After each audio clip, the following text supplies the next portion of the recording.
വലാ തഹ്ജുറ ഇല്ലാ ഫിൽ ബൈത്തി. ആണുങ്ങളോട് പറയുന്നു, എന്തെങ്കിലൊക്കെ പിണക്കങ്ങൾ ഉണ്ടെങ്കിൽ അത് മുറിയിൽ മാത്രം ഒതുങ്ങണം, കിടപ്പറയിൽ മാത്രം ഒതുങ്ങണം. ആ പിണക്കവും സൗന്ദര്യ പിണക്കവും. ഇപ്പോഴോ ഇപ്പൊ നാട് നിങ്ങൾ അറിയാണ്, ചില വീടുകളില് ഭാര്യക്ക് ഒരടുപ്പ്, ഭർത്താവിനൊരടുപ്പ്. ഒരേ വീട്ടിൽ രണ്ടടുപ്പ്.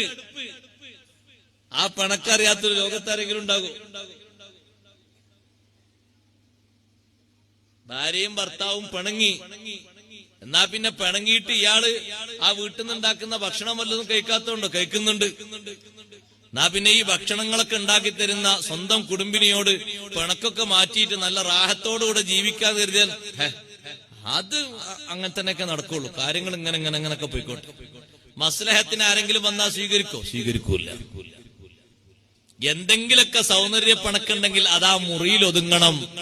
ഇപ്പുറത്തെ മുറിയിലേക്ക് അത് വരരുത്, മക്കളിലേക്ക് ആരിലേക്കും അത് വരരുത്. സുബ്ഹാനല്ലാഹ്, കുടുംബങ്ങളിലേക്കൊന്നും അത് അറിയരുത്. അറിയാത്ത രൂപത്തിൽ തന്നെ ആ പിണക്കങ്ങൾ മാറുകയും വേണം. അതിനാണ് സൗന്ദര്യ പിണക്കെന്ന് പറയാം. ഉണ്ടായാല് അത്രേ പിണക്കുണ്ടാകാവൂ. അത് കുറച്ച് നിങ്ങൾ എന്താ ഇപ്പൊ ഒന്നൊന്നും ഉണ്ടാത്തത്? അപ്പൊ എന്തോന്ന് സംഗതി ഉണ്ടാക്കണല്ലോ, എന്താ ഒന്നും ഉണ്ടാത്ത? ഒന്നുമല്ല, ഇങ്ങനെ ഒരു സംഗതി ഉണ്ടായാലും എനിക്ക് ഉറപ്പാ നിങ്ങളതില് എന്തോ നിങ്ങൾക്ക് തോന്നിയിട്ടുണ്ടാവുന്നു. അത് സംഗതി അങ്ങനല്ല, അതിങ്ങനെ അങ്ങനെ എന്നാ പ്രശ്നമല്ല, കഴിഞ്ഞു. അത് അവിടെ കഴിഞ്ഞു. പിന്നെ അത് 1 മാസം 2 മാസം 1 കൊല്ലം 2 കൊല്ലം ഒന്നും ആകുന്നില്ല.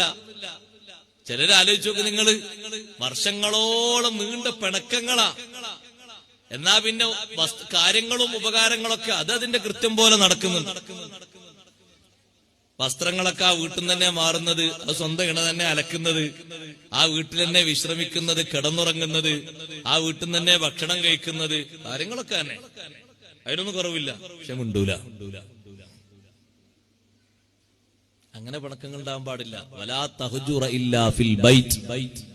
തങ്ങൾ പറഞ്ഞു, പിണക്കം വരികയാണെങ്കിൽ ആ പിണക്കം വീട്ടിന്റെ ഉള്ളിൽ, ആ റൂമിന്റെ ഉള്ളിൽ നിന്ന് വേറൊരു മുറിയിലേക്ക് അത് നീങ്ങാൻ പാടില്ല. ആ വീട് വിട്ട് വേറെ വീട്ടിലേക്ക് അത് പോകാൻ പാടില്ല.